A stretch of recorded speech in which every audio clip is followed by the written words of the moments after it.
Chapter 14. Stonewall stood with his back against the wall of the elevator. There were 16 black men jammed into the small cubicle, riding slowly toward the penthouse suite. They had managed to sneak by the 2 security guards outside the kitchen, then to make it through the cooking area itself. Once at the elevators, they were safe. Now, with guns drawn and ready, they were riding to the top of the Sands Hotel, where they would fight the battle of their lives. At the top of the elevator chute, suspended by harnesses from the gear system, were 2 white men, both employees of Clement Jenkins, and each of them held a tear gas rifle pointed down the shaft at the roof of the approaching elevator. The 2 men waited, held their rifles at the ready, and finally heard what they had been waiting for. 2 short knocks on the elevator door from outside where the penthouse hallway was. Each man fired his rifle. The explosion was muted by the tiny area of the chute and by the noise of the gears above them. The 2 pellets from the rifles entered the elevator. The explosion was muted by the tiny area of the chute and by the noise of the gears above them. The 2 pellets from the rifles entered the elevator, quickly making 2 tiny holes in the roof as they passed through the wood. When the pellets hit the floor, they exploded again, creating a small invisible cloud of nerve gas, CL809. One of Clement Jenkins' more lucrative businesses was the development of nerve gases for the United States Army, but his mission was anything but patriotic. As soon as he developed a newer, more lethal gas for the U.S., he would turn around and sell that same gas to Russia. CL809 was the most lethal yet, creating an instant spasm of the nervous system, causing instant suffocation through strangulation. The beautiful part of CL809 was that its effects lasted for only 15 seconds. Then it was absorbed into the atmosphere and became harmless.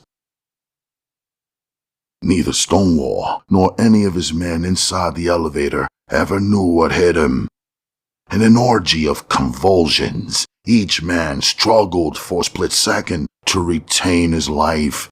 But that had been only a motor reaction and not one from the brain. They were all dead before any one of them ever had the opportunity to realize that death was coming. The 2 men who had done the shooting secured the elevator in its position by locking the gears, then crawled out of their little harnesses and opened the doors to the penthouse suite. The white man who had greeted Kenyatta and Stone stood in the hallway smiling. Kenyatta's other group of men were hid at poolside near the side entrance to the hotel. After jumping the fences, they had made their way into the lounge area near the pool. There they were greeted by 20 heavily armed white men. Each of the men carried a submachine gun pointed directly at one of the black men. The black men had not had a chance to shoot.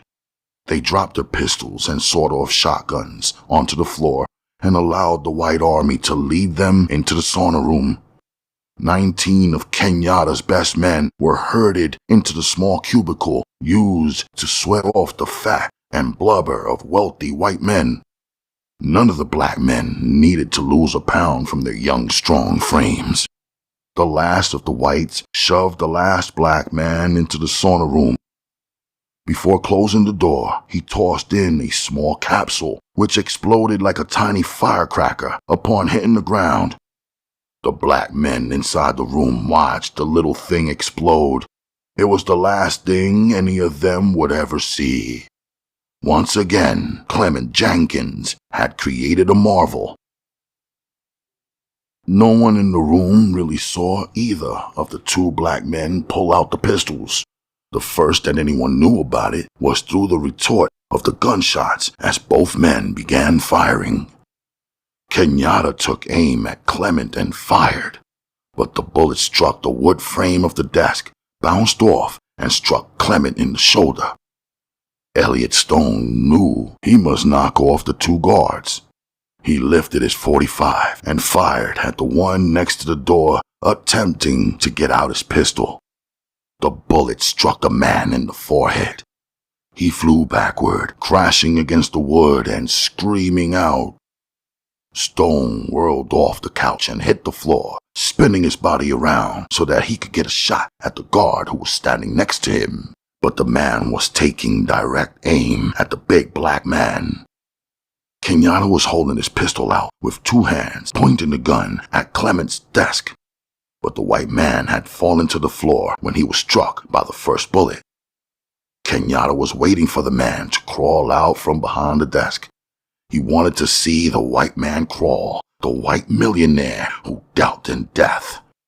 He wanted to see him crawling on his hands and knees, begging for some kind of mercy.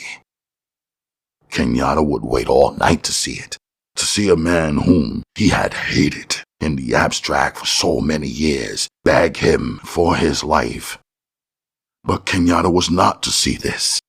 The guard in the corner of the room pulled the trigger of his .45. The bullet struck Kenyatta in the back of the head, sending pieces of his shattered skull flying against Clement's oak desk. With half of his head shot away, Kenyatta tumbled forward and fell onto the superb shag rug. Elliot Stone knew where the bullet had gone. He had been aiming at the guard's stomach, but now raised his sights to the man's eyes. He leveled his barrel, then pulled the trigger. The guard froze for a moment as the right side of his face exploded into a mass of blood and eye tissue. His entire right side was oozing with brain matter. He stood there for a moment, his other eye wandering wildly in his skull, then fell back against the wall. There was no time to think anymore for Elliot Stone. Manning and Seamus were huddled in the corner of the room, both men, black and white, clutching at each other as though there was safety in their position. Stone raised his gun, looked into the terrified faces of both men, and fired twice. Each man was struck in the neck. The cords and bone tissue erupted from their bodies as their heads were snapped back with a sickening sound. As their heads rolled ungainly on their shoulders, they still clutched at each other, now locked tightly by the fear of death. Suddenly, the penthouse was silent. Outside in the hallway, the two men from the elevator and the white man who had greeted them were trying to push the doors open, but the body of the guard was blocking their way. Elliot Stone knew he had a few seconds left with the white man who lay wounded somewhere behind the huge desk. Outside, he could hear the roar of engines, the sound of a huge machine being warmed up.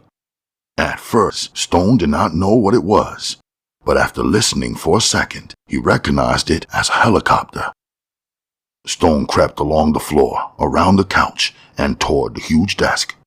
He knew that the white man was armed now, and that he would be killed if he faced him point blank. He moved slowly, cautiously, then threw down a corner table and used that as a shield. "Come out of there, you bastard!" Stone demanded, now lying next to the mutilated body of Kenyatta. There was only silence from behind the desk. "I'm telling you, man! Come out of there!" Nothing. Suddenly, the doors burst open behind him. Stone instinctively whirled onto his back and began firing. He hit the white man squarely in the jaw with his first bullet, sending him screaming into the hallway as he was thrown backward. The two men from the elevator shaft began firing wantonly into the smoke-filled room. Stone fired off 2 shots, one hitting one of them in the gut and the other snapping his partner backward with a hit to his shoulder. In the madness of the gunfire, Elliot Stone was hit in the leg.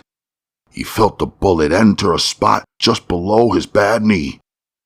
For a moment, his mind clouded and he was traveling back in time to the football field, the day he had been injured. The pain was just as great then, just as powerful.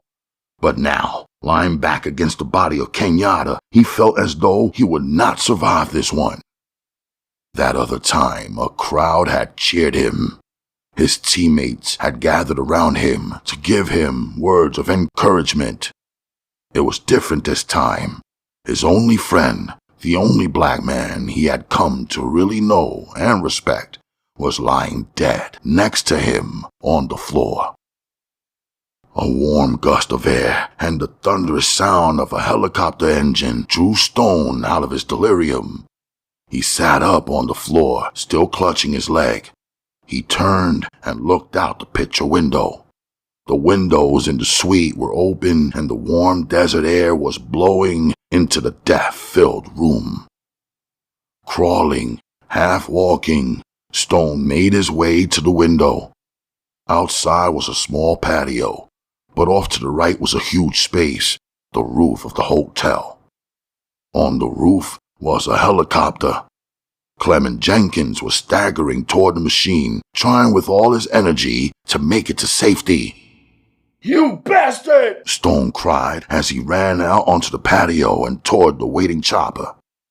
The young black held his gun, pointed toward Jenkins, waiting, just waiting to get within range.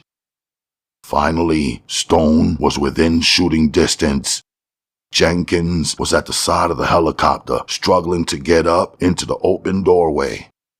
Stone fired. A man fell from inside the helicopter and rolled behind Jenkins onto the ground.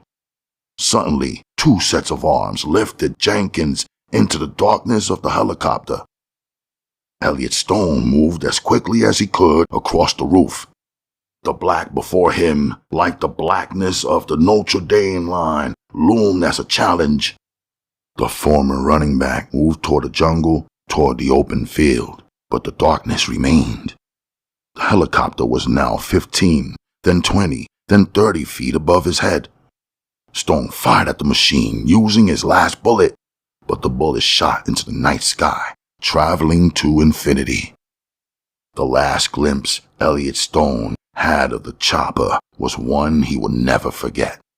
The half-smiling, half-frightened face of the small, thin white man. It was a ghostly image that peered from within the darkness of the chopper down at Stone. The image of a man who had won again, yet who knew his time was coming. Suddenly, the night became real again. The strong wind blowing off the desert, the light of Las Vegas below, and the penthouse suite across the rooftop. Stone turned, not knowing where to go, and saw the room filled with armed men running around excitedly. Kenyatta was still there, and Stone wanted to go back. But he knew, no matter what he did in his lifetime, he could never bring the big man back.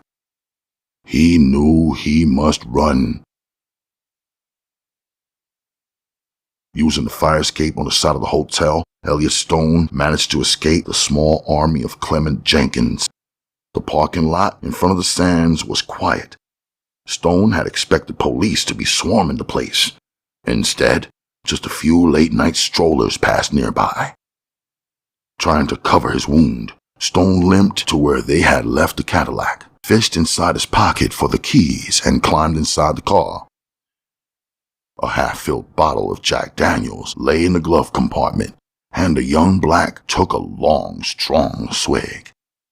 He started the car and drove out onto Las Vegas Boulevard.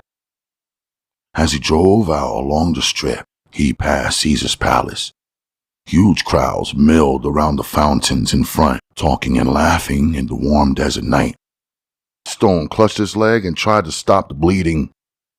It would be a long, nightmarish drive through the desert back to Los Angeles.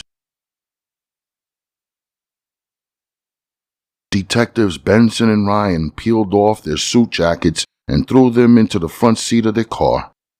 The desert heat was incredible, reaching over 120. It was always hotter in the flatlands 100 miles north of Las Vegas. The two detectives greeted the highway patrolmen and the two special agents of the FBI as they walked across a small sand dune toward a ravine. The 5 men stood on the crest of the ravine and stared down. 2 bodies, both black men, lay side by side in the sand. Next to them stood 2 officers of the Nevada State Police. "Blacks always being found out here," the state trooper said to Benson. "Not like this one," Benson replied curtly. The trooper watched as Benson and Ryan ran down the steep side of the ravine and approached the bodies. Both men stood above the dead body of Kenyatta. Flies were eating away at the black man's shattered skull. His brain matter had turned a sickly green and was still oozing from the wound. "My God," Benson said softly. Ryan looked at his partner. He knew what he was thinking because he had been thinking the same thing. Deep inside, both men knew that the wrong man was lying on the desert, but neither man knew who the right man was.